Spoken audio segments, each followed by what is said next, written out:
Blood pooled on the imported marble, but Vincenzo Marino only had eyes for the trembling, curvy Maid backed into the corner. He wiped a stray tear from her cheek, dialing his burner phone to end a man's life just to make her breathe easier. But someone was watching them. The Marino estate sat like a fortified castle on the edge of Long Island, a sprawling monument to the power of the Marino crime family. Behind its wrought-iron gates and ivy-choked walls, the syndicate controlled everything from the Brooklyn shipping docks to the underground political rings of Manhattan. It was a world built on violence, silence, and absolute loyalty. In this world, Mirella Sacco was meant to be invisible. Mirella was one of the estate's many maids, but she stood out in ways she often wished she did not. In a world of sharp angles and starved socialites, her body was all soft, generous curves. She was plus-sized, quiet, and kept her head down, absorbing the cruel whispers and dismissive glances from the hardened mobsters and the older, bitter staff. But beneath her soft exterior lay a mind as sharp as broken glass. Mirella had survived a life on the impoverished streets of South Philly, learning early on that invisibility was a shield and observation was a weapon. She knew which capos were skimming from the top, which politicians visited the underground gambling dens, and exactly what kind of whiskey the Don drank when the guilt of his empire kept him awake. Vincenzo Marino was the Don. He was 34, with eyes like frozen coal and a reputation that made hardened killers cross the street. Vincenzo did not rule with a heavy hand. He ruled with a guillotine. He was a phantom of a man, rarely seen outside his oak-paneled study, yet his presence suffocated the massive house. Mirella terrified herself with the realization that she was drawn to that dark gravity. The incident that fractured Mirella's careful existence happened on a suffocating Tuesday afternoon. Marco, a low-level enforcer with a bruised ego and a vicious streak, cornered her in the East Wing laundry room. He had been skimming collections from the Bronx rackets, and Mirella had accidentally seen the padded ledgers left on a billiards table. Marco trapped her against the heavy industrial washers, his hands bruising her arms as he mocked her weight, calling her a fat, useless pig who needed to learn how to keep her mouth shut.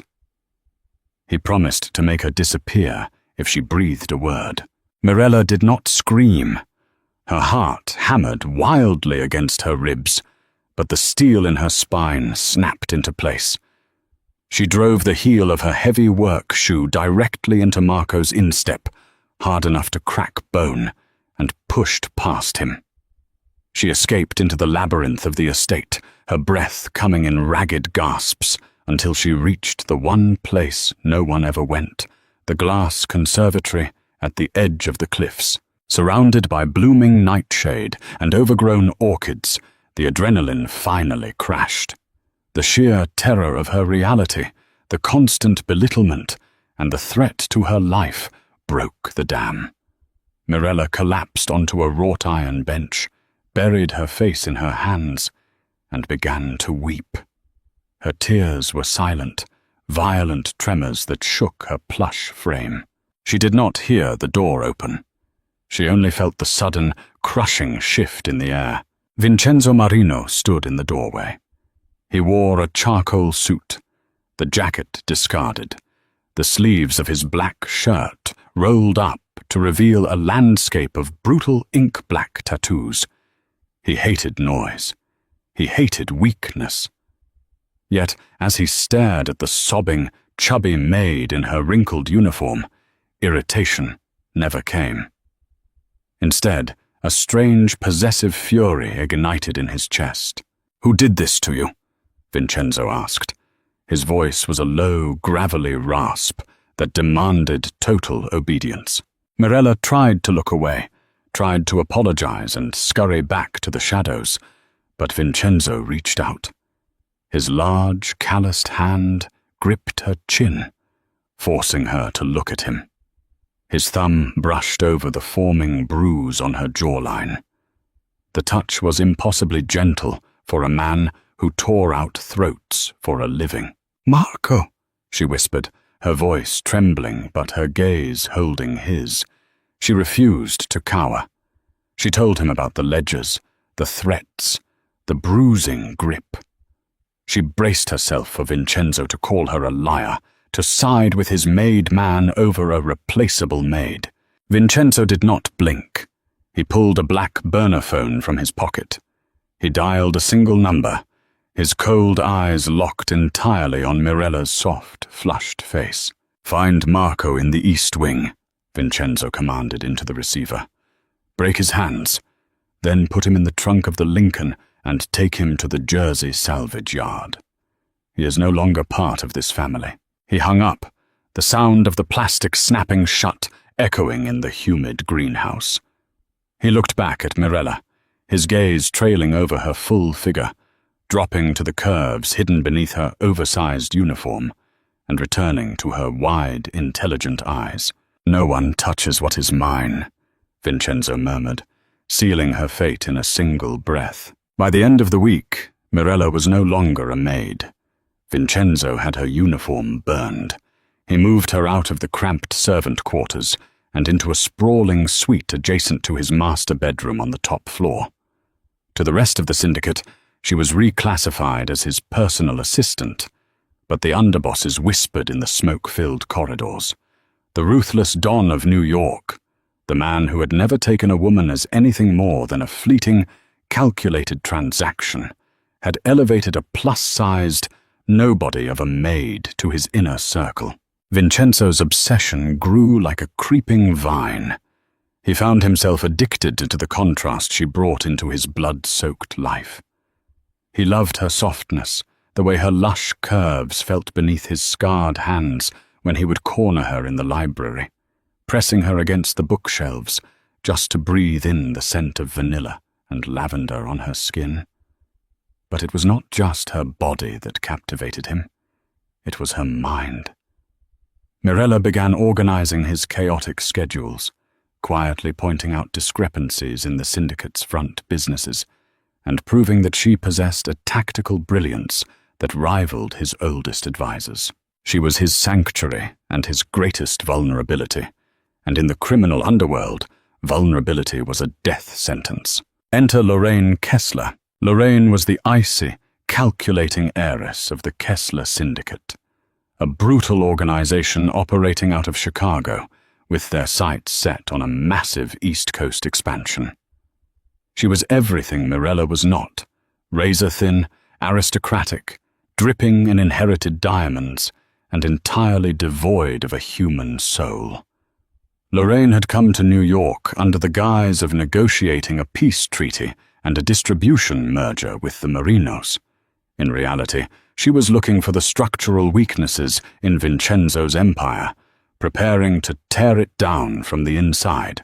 The annual Marino Masquerade Gala, held in the grand ballroom of the estate, was the perfect hunting ground. Hundreds of New York's elite, corrupt politicians and cartel heads mingled under crystal chandeliers. Vincenzo was forced to play the diplomat, entertaining Lorraine and her heavily armed entourage near the main bar. Lorraine sipped her champagne, her sharp eyes scanning the room. She had studied Vincenzo Marino for years. She knew his tells, his habits, his utter lack of emotion. But tonight, he was distracted. Following his gaze through the sea of silk and velvet, Lorraine spotted her. Mirella was standing near one of the grand pillars, trying to remain inconspicuous. Vincenzo had insisted she attend, buying her a breathtaking, deep crimson gown that hugged her heavy curves perfectly, the fabric plunging slightly to showcase her soft, pale skin. She looked beautiful, terrified, and completely out of place. But it was not Mirella that fascinated Lorraine. It was the way Vincenzo looked at her. Every time a man stepped too close to the curvy woman, Vincenzo's jaw tightened. When a waiter accidentally brushed her shoulder, the Don's hand instinctively drifted toward the concealed weapon under his tuxedo jacket. The cold, impenetrable Vincenzo Marino was practically vibrating with possessive rage over a former servant.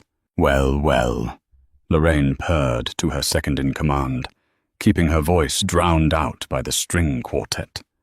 "It seems the beast of New York has found himself a pet."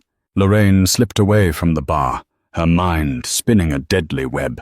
She began asking quiet questions among the bitter, older staff members who resented Mirella's sudden rise to power. It took less than an hour for Lorraine to buy the loyalty of the head of security for the West Wing, a man drowning in gambling debts. Through the traitor's surveillance feeds, Lorraine watched the private moments. She saw Vincenzo returning to his private floor, shedding his jacket, and immediately wrapping his arms around Mirella's waist, burying his face in her neck. She saw the fierce, protective devotion in the Mafia Boss's eyes, and the quiet, strong resilience in the woman who grounded him. Lorraine smiled in the darkness of the security room, tapping her manicured nail against the glowing monitor. Vincenzo had built a fortress of steel and blood, but he had left the front door wide open. Mirella Sacco was the key. If Lorraine could take the girl, she could break the Don. And Lorraine Kessler always took what she wanted. The shadows of the estate were no longer just hiding Mirella's secrets. They were hiding eyes, watching, waiting for the perfect moment to strike, oblivious to the fact that touching Vincenzo Marino's obsession would spark a war that would paint the eastern seaboard red. The trap sprang shut on a freezing Thursday night, exactly 2 weeks after the masquerade gala. The air over Long Island was thick with the promise of a snowstorm, the bitter wind howling against the reinforced windows of the Marino estate. Vincenzo had been summoned to a high-stakes sit-down at a penthouse in Hudson Yards. The meeting was supposedly orchestrated by the heads of the 5 families to discuss the encroaching Russian bratva in Brooklyn, but the strings were entirely pulled by Lorraine Kessler. She needed the Don out of his fortress. She needed him distracted by mob politics, stripped of his heavy security detail, and isolated across the bridge. Back at the estate, Mirella Sacco sat in Vincenzo's private study, wrapped in one of his heavy cashmere sweaters. She was poring over the monthly shipping manifests from the Newark ports, cross-referencing the cargo weights, her mind, honed by years of surviving the brutal streets of South Philly, caught discrepancies immediately. Cargo ships registered to Kessler fronts were docking with declared weights that did not match their displacement. They were smuggling heavy arms into New York. Lorraine was not here for a merger. She was preparing for a siege. Mirella reached for the secure landline to call Vincenzo, but the line was dead. Only a hollow hiss greeted her ear. Her stomach plummeted. The heavy, suffocating silence of the estate suddenly felt toxic. Mirella did not panic. She relied on the invisible armor she had worn her entire life. Slipping out of her soft slippers, she moved barefoot across the Persian rugs, her ample curves making no sound. She cracked the heavy oak door open and peered into the hallway. The 2 heavily armed guards Vincenzo always stationed outside her door were gone. Mirella knew the estate better than the men who guarded it. As a maid, she had memorized the blind spots of the cameras, the creaking floorboards, and the labyrinth of servant corridors built behind the main walls. She knew that Thomas Vance, the West Wing security chief, had been acting erratically for days, sweating through his collars and snapping at the junior enforcers. The pieces clicked together with terrifying clarity. Downstairs, the heavy reinforced doors of the kitchen entrance were breached. 6 men in tactical gear, bearing no syndicate crests but moving with the lethal precision of Kessler hitmen, entered the house. Lorraine Kessler walked behind them, her stiletto heels clicking against the imported tile. "Find the girl," Lorraine ordered, her voice a whip cracking in the silent house. "Leave the staff. I only want the pig. Bring her to me alive." Mirella slipped into the hidden dumbwaiter shaft, just as two hitmen rounded the corner of the top floor. She gripped the heavy, greasy ropes, her plush body wedged tightly into the confined space. It was agonizingly small, the rough wood scraping her arms, but her physical strength was vastly underestimated. She lowered herself in the pitch black, ignoring the burning in her palms, descending past the main floors where armed men were tossing rooms apart. She needed to reach the armory in the basement, but the hitmen were thorough. As she reached the ground floor vent and tried to pry it open, a flashlight beam caught the reflection of the brass hinges. The vent was kicked in. Strong hands grabbed her arms, dragging her out onto the hardwood floor. Mirella fought like a cornered animal. She threw her heavy weight backward, slamming her elbow into the closest man's throat, hearing him gag and collapse. She scrambled for his dropped weapon, her fingers brushing the cold metal, but a heavy combat boot slammed down on her wrist. "Well, well, you are certainly more spirited than you look," a cold voice purred. Mirella looked up. Lorraine Kessler stood over her, draped in an immaculate white trench coat, looking at Mirella as if she were a stain on the rug. Lorraine signaled her men, and a heavy rag soaked in chloroform was pressed ruthlessly over Mirella's nose and mouth.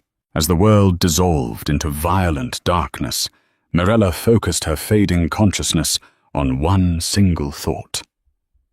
She reached into the pocket of Vincenzo's oversized sweater and blindly pressed the panic button on his encrypted burner phone, holding it down until her fingers went entirely numb. Across the East River, in the glass-walled penthouse of Hudson Yards, Vincenzo Marino felt the distinct vibration in his breast pocket. He stopped mid-sentence. The capos around the mahogany table fell silent as the temperature in the room seemingly plummeted to sub-zero. Vincenzo pulled the phone out. A red, blinking coordinate flashed on the screen. It was Mirella. He looked across the table at the Chicago representatives, realizing the entire meeting was a hollow farce. The cold, mechanical beast that Vincenzo kept chained inside his chest broke free. He did not say a word. He simply drew his suppressed tactical pistol and shot the two Kessler representatives in the kneecaps. As they screamed, thrashing on the expensive carpet, Vincenzo turned to his underboss. "Burn this building down if you have to," Vincenzo commanded, his voice a dead, emotionless void that terrified his own men. "Call the butchers." They took Mirella. "I want every Kessler man in this city dead by sunrise." Mirella awoke to the smell of salt water, rust, and old blood. She was tied to a metal chair in the center of a cavernous, derelict shipyard warehouse in Red Hook, Brooklyn. The freezing wind whipped through broken skylights, chilling her to the bone. Lorraine Kessler was pacing in front of her, smoking a thin cigarette. 6 heavily armed men stood in a perimeter around the rusted warehouse floor. "You know, I expected Helen of Troy," Lorraine mocked, blowing smoke into the freezing air. "When I heard the ruthless Don Marino had gone soft, I assumed he had found a supermodel. But you? Look at you. You are soft. You are heavy. You are a nobody from the slums. What spell did you cast on the monster of New York?" Mirella lifted her chin. Her jaw was bruised, and her wrists were bleeding against the zip ties, but her eyes held a steady, terrifying calm. She did not cry. The tears she had shed in the greenhouse were the last she would ever waste on fear. "He did not choose me because I am a model," Mirella said softly, her voice carrying an eerie resonance in the empty warehouse. "He chose me because I see the things people like you try to hide." Lorraine laughed, a sharp, brittle sound. "Is that right?" "And what do you see right now, sweetheart?" "I see that your men are standing on a structural weak point," Mirella stated flatly, glancing at the rusted grates beneath the hitmen. "I see that your cargo ships in Newark are seized because I rerouted the Port Authority inspection schedules this morning. And I see that you are stalling because you know Vincenzo is coming, and you are terrified." Lorraine's smile vanished. She stepped forward, her hand raising to strike the captive woman across the face. She never got the chance. The reinforced steel doors of the warehouse did not just open. They were blown off their heavy hinges by a shaped C4 charge. The explosive concussion knocked Lorraine to the ground and shattered every remaining pane of glass in the building. Before the smoke even began to clear, the shadows came alive with gunfire.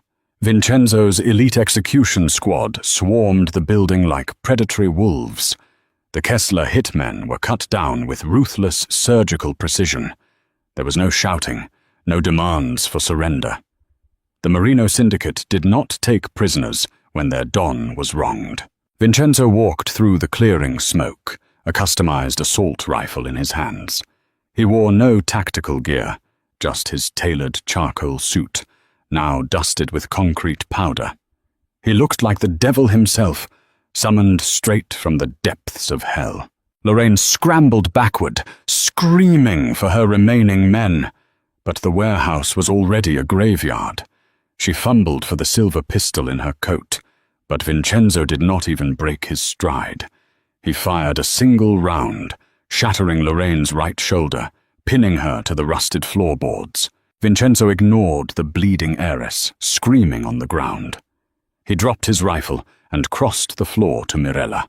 When he fell to his knees in front of her, the monster vanished. He pulled a serrated combat knife from his belt and sliced through her zip ties. The moment her hands were free, Vincenzo pulled her into his chest, burying his face in her neck, inhaling the scent of her skin, ignoring the dirt and blood. He wrapped his arms entirely around her plush, curvy frame, holding her as if letting go would cause the earth to shatter. "Did they hurt you?" Vincenzo demanded, his voice a fractured, desperate rasp. "Tell me if they put a hand on you, Mirella. I will flay them all alive." "I am okay, Vincenzo," she whispered, her hands threading into his dark, thick hair, holding him tightly. She felt the heavy, violent trembling of his massive shoulders. "I'm okay." Vincenzo pulled back, his cold eyes scanning her bruised jaw and scraped arms. The fury that washed over his features was absolute. He stood up, turning his attention to Lorraine, who was clutching her shattered shoulder, gasping for air on the filthy concrete. "Please," Lorraine choked out, staring up at the towering Mafia boss. "We can negotiate. We can make a deal. I will give you Chicago." Vincenzo stood over her, his expression utterly devoid of humanity. "You touched what is mine," Vincenzo said, his voice dropping to a lethal whisper. "There is no deal. There is only a message." He drew his sidearm. He did not hesitate. He ended the Kessler bloodline with a single, echoing shot. Vincenzo turned back to Mirella.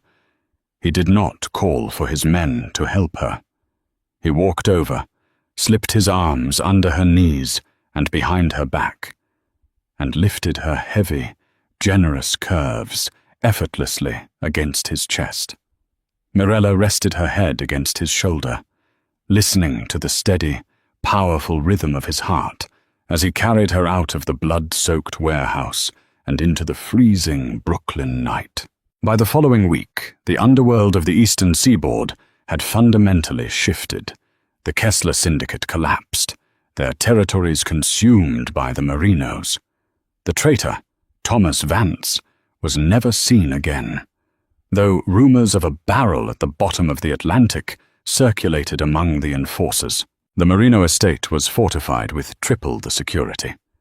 But inside the walls, the atmosphere had permanently changed. Mirella no longer hid in the shadows. She sat at the head of the heavy mahogany table in the war room, reviewing the syndicate's ledgers and directing the expansion of their legal fronts. The capos who had once sneered at the chubby maid now bowed their heads respectfully when she entered the room. They had seen what the Don was willing to do for her. They understood that to disrespect Mirella Sacco was to invite the wrath of Vincenzo Marino. Late one evening, long after the capos had been dismissed, Vincenzo stood behind Mirella's chair in the study. He leaned down, pressing a soft, lingering kiss to the scarred skin on her wrist. He wrapped his large, heavily tattooed arms around her plush waist, pulling her back against his chest. "You rule them better than I do," Vincenzo murmured against her ear, his cold eyes softening only for her. Mirella smiled, leaning back into his embrace, tracing the ink on his forearm. "I observe, Vincenzo," she replied softly. "I just tell you where to aim." He turned her chair around, pulling her onto his lap. As Vincenzo's lips met hers, fierce and deeply possessive, the shadows of the estate finally felt like home. She was no longer the crying maid in the conservatory. She was the queen of the New York underworld, and the monster belonged entirely to her. If this dark and gripping mafia romance kept you on the edge of your seat, please hit that like button and share it with your friends. Comment below with your favorite intense moment between Vincenzo and Mirella, or let us know what tropes you want to hear next. Do not forget to subscribe to the channel and ring the notification bell so you never miss out on our thrilling underworld stories. Thank you for listening, and stay tuned for more.